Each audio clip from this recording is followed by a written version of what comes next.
స్మరించుకోవాల్సిన అవసరం ఈ దేశంలో రాజకీయాలలో ఉండే ప్రతి ఒక్కరికి, ఈ యువతరానికి అవసరం ఉన్నది.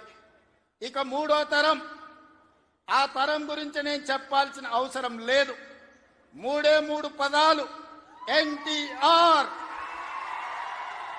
ఈ 3 అక్షరాలు నీతి, నిజాయితీ, నిబద్ధత, ఉక్కు సంకల్పం కలిగిన నాయకుడు ఎవరైనా ఉన్నారు ఈ దేశంలో అంటే తెలుగు జాతి గర్వించదగ్గ బిడ్డ ఎన్టీఆర్. డాక్టర్ బాబాసాహెబ్ అంబేద్కర్, శ్రీమతి ఇందిరా గాంధీ, అన్న ఎన్టీఆర్ ఈ భారతదేశ జాతి రత్నాలు. ఈ జాతి రత్నాలు ఈ దేశం ఉన్నంతకాలం, మానవుల మనుగడ ఉన్నంతకాలం వారి కీర్తి ప్రతిష్టలు, వారి నిర్ణయాలను మనం స్మరించుకోవాల్సిన బాధ్యత ఈరోజు మన అందరి మీద ఉన్నది. మిత్రులారా, ఈనాడు ఈ కార్యక్రమం తీసుకుంటున్నప్పుడు చాలా మంది చాలా రకాలుగా మాట్లాడుతున్నారు. కాంగ్రెస్ పార్టీ ముఖ్యమంత్రి, పిసిసి అధ్యక్షుడు ఎన్టీఆర్ గారి విగ్రహాన్ని ఏ విధంగా ఆవిష్కరిస్తారు, లేదా ఎన్టీఆర్ గారిది ఆంధ్రప్రదేశ్ హైదరాబాదు నగరం నడిపొట్టున ఎన్టీఆర్ విగ్రహాన్ని పెడతారా అని కొంతమంది మాట్లాడుతున్నారు. ఈ రోజు నేను స్పష్టంగా ఒక మాట చెప్పదలుచుకున్నా. కులాలకు, మతాలకు, ప్రాంతాలకు, భాషలకు అతీతంగా ఈ దేశం గర్వించదగ్గ నాయకుడు ఎన్టీఆర్. ఆ ఎన్టీఆర్ స్ఫూర్తి హైదరాబాదు నగరం నడిపొట్టున వారి స్ఫూర్తితో పరిపాలన అందిస్తున్న మా ప్రభుత్వం అమీర్పేట్ చౌరస్తాలో మైత్రి వనంలో ఈ దారిలో వెళ్లే ప్రతి వాడికి ఒక స్ఫూర్తిని నింపడానికి ఈ రోజు వారి విగ్రహాన్ని ఇక్కడ మేము ఆవిష్కరించుకున్నాం. ఇది విగ్రహం కాదు, ఇది ఒక స్ఫూర్తి, ఇది ఒక గొప్ప అనుభూతి. ఒక ముఖ్యమంత్రిగా ఎన్టీఆర్ విగ్రహాన్ని ఆవిష్కరించడం అంటే నాకు జీవిత కాలం గుర్తుండిపోయే ఒక మధుర సంఘటన.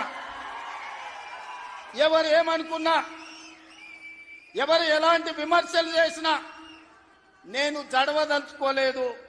నేను చెప్పదలుచుకున్నా, ఆనాడు శ్రీమతి ఇందిరాగాంధీ గారు ఈ తెలంగాణ ప్రాంతం నుంచి ఒక పివి నరసింహారావు గారిని, ఒక మర్రి చెన్నారెడ్డి గారిని, ఒక పి శివశంకర్ గారిని, ఒక వెంకటస్వామి లాంటి నాయకులను అందిస్తే ఈ తెలంగాణ ప్రాంతానికి అన్న ఎన్టీ రామారావు గారు ఓ మండవ, ఓ తుమ్మల నాయకత్వాన్ని తెలంగాణకు అందించిండు.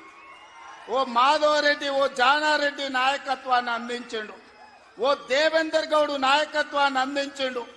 ఓ కడియం సిఆరి, ఒక మోత్కుపల్లి నరసింహుల లాంటి నాయకులను ఈ తెలంగాణకు అందించిండు. అంతెందుకయ్యా, ఈనాడు ఉపన్యాసాలు ఇస్తున్న బీఆర్ఎస్ నాయకుడు కల్వకుంట్ల చంద్రశేఖర్ రావుకి రాజకీయ భిక్ష పెట్టింది ఎవరు? అన్న లేకుంటేనే మీరు నాయకులు అయ్యిండ్రా? అన్న నీడను బతికిన మీరు అన్నగారి గురించి తక్కువ చేసి మాట్లాడు మీకు మంచిదా? వారే కాదు, వారి పేరు పెట్టుకున్న వాళ్ళు కూడా ఈరోజు నాయకులుగా చలామణి అవుతున్నారు. ఆయన ప్రోత్సాహం ఇచ్చి, ఆయన భుజము తట్టి, ఆయన ఒక అవకాశం ఇచ్చిన ఓ తుమ్మల, ఓ మండల, ఓ మండవ, ఓ జానా, ఓ మాధవరెడ్డి, ఓ దేవేందర్ గౌడ్, ఓ కడియం సిఆరి, ఓ మోత్కుపల్లి నరసింహులే కాదు, తెలంగాణలో నాయకత్వాన్ని వహిస్తున్న కల్వకుంట్ల చంద్రశేఖరరావును కూడా ఎన్టీ రామారావు గారికి గుర్తించే రాజకీయ అవకాశాలు కల్పించిన సంగతి ఎవరు మరవద్దు. ఇది చరిత్ర. ఇంకొంతమంది ఆయన పేరు మీదనే చలామణి అవుతున్నారు. కొంతమంది నకిలీలు ఎప్పుడు ఉంటారు. వాళ్ళ ఆలోచనలు ఎట్లుంటాయో కూడా మనం చూస్తున్నాం.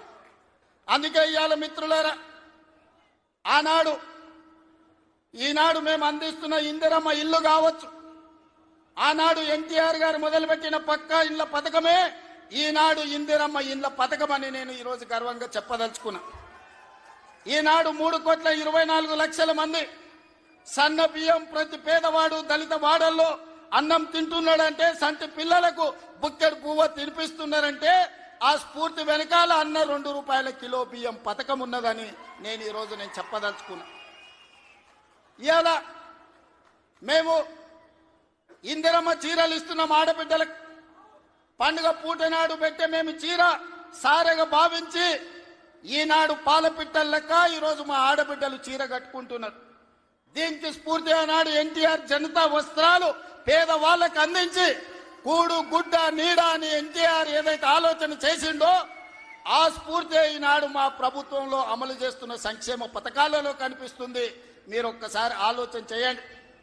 ఈనాడు వైఎస్ఆర్ ప్రకటించిన ఉచిత కరెంటు కావచ్చు, ఈనాడు రైతులకు మేము అందిస్తున్న 24 గంటల ఉచిత కరెంటు, దీనికి స్ఫూర్తి ఆనాడు అన్న ఎన్టీఆర్ 50 రూపాయలకే హార్స్ పవర్ అని రైతాంగాన్ని ఆదుకోవడానికి వారు అందించిన విద్యుత్తే, వారు అందించిన శక్తే ఈనాడు ఉచిత విద్యుత్తు అని నేను చెప్పదలుచుకున్నా. ఇవాళ మిత్రులారా, ఆనాడు ఎస్సీల కోసం, ఎస్టీల కోసం, మైనారిటీల కోసం అమ్మ ఇందిరమ్మ పాటుపడితే బలహీన వర్గాల కోసం అన్న ఎన్టీఆర్ పాటుపడ్డాడు. ఇవాళ బలహీన వర్గాలు, పాలితులుగా ఉన్న బలహీన వర్గాలు ఈరోజు పాలకులుగా మారినరు అని అంటే అన్నగారి యొక్క ఆశీర్వాదం తెలంగాణ సమాజానికి అందబట్టే పాలితులుగా ఉన్న బలహీన వర్గాలు ఈరోజు పాలకులుగా మారినరు. ఒకనాడు గ్రామాలలో పటేలు పట్వారి వ్యవస్థ ఎంత బలంగా ఉండేనో వాళ్ళ చేతుల్లో తెలంగాణ నలిగిపోతుంటే ఎన్టీ రామారావు గారు పటేల్ పట్వారి వ్యవస్థను రద్దు చేసి పేదలకు విముక్తి కలిగించిన చరిత్ర ఈ ప్రాంతంలో ఉన్నది. ఆనాడు ఇందిరాగాంధీ గారు సాయుధ రైతాంగ పోరాటాన్ని స్ఫూర్తిగా తీసుకొని దళితులకు, గిరిజనులకు, ఆదివాసీలకు భూ పంపకాలు చేపట్టి అసైన్మెంట్ పట్టాలు ఇచ్చి గ్రామాలలో ఉన్న పేదలకు ఆత్మ గౌరవాన్ని ఇందిరాగాంధీ గారు అందిస్తే పటేలు పట్వారి వ్యవస్థను రద్దు చేసి బలహీన వర్గాల ఆత్మగౌరవంతో బతికే అవకాశం ఎన్టీ రామారావు గారు కల్పించిండ్రు. మిత్రులారా, ఇవాళ ఎక్కడైనా చూడండి మా ప్రభుత్వం అమలు చేస్తున్న సంక్షేమం, మా ప్రభుత్వం అమలు పరుస్తున్న అభివృద్ధి ఇందిరాగాంధీ గారో ఎన్టీఆర్ గారో వారి స్ఫూర్తి కనిపిస్తుంది. ఈరోజు ఇందిరమ్మ ఆశీర్వాదం, అన్న ఎన్టీఆర్ స్ఫూర్తి ఈరోజు మా ప్రజా పాలనలో కనిపిస్తుంది, మా ప్రభుత్వంలో కనిపిస్తుంది, మా నిర్ణయాలలో కనిపిస్తుంది. అందుకే ఇందిరమ్మ మాకు ఎంత ముఖ్యమో ఎన్టీఆర్ కూడా అంతే ముఖ్యం. ఇందిరమ్మ ఒక తరం అయితే ఎన్టీఆర్ ఒక శకం. వాళ్ళిద్దరి కలయికనే ఈనాటి ప్రజాపాలన. ఈ ప్రజాపాలన ప్రజలకు అందుబాటులో ఉంది అనంటే ఒక ఇందిరమ్మ స్ఫూర్తి, ఒక ఎన్టీఆర్ యొక్క ఆలోచన విధానం ఈనాడు మేము అమలు చేస్తున్నాం. మిత్రులారా, ఇవాళ మా నిర్ణయాలు మీరు చూసిండ్రు. ఆడబిడ్డలకు ఆర్టీసీలో ఉచిత బస్సు కావచ్చు, ఆడబిడ్డలకి ఈరోజు అదానీ అంబానీలతో పోటీ పడి సోలార్ పవర్ విద్యుత్ ఉత్పత్తి కావచ్చు, ఆర్టీసీలో ఉచిత ప్రయాణమే కాదు, ఆర్టీసీ 1000 బస్సులు ఆడబిడ్డలను యజమానులను చేసి ఈ రోజు వాళ్ళని వ్యాపారాలలో రాణించే విధంగా చేసినాం. ఆనాడు అన్న ఆడబిడ్డలకు ఏ విధంగా ఆస్తిలో హక్కిచ్చిండో ఈనాడు 1 కోటి మంది ఆడబిడ్డల్ని కోటీశ్వరులను చెయ్యాలన్న లక్ష్యంతో మా ప్రజాపాలన పనిచేస్తుంది. మా సీతక్క, మా బట్టి విక్రమార్క గారు దీన్ని అమలు చేస్తున్నారు.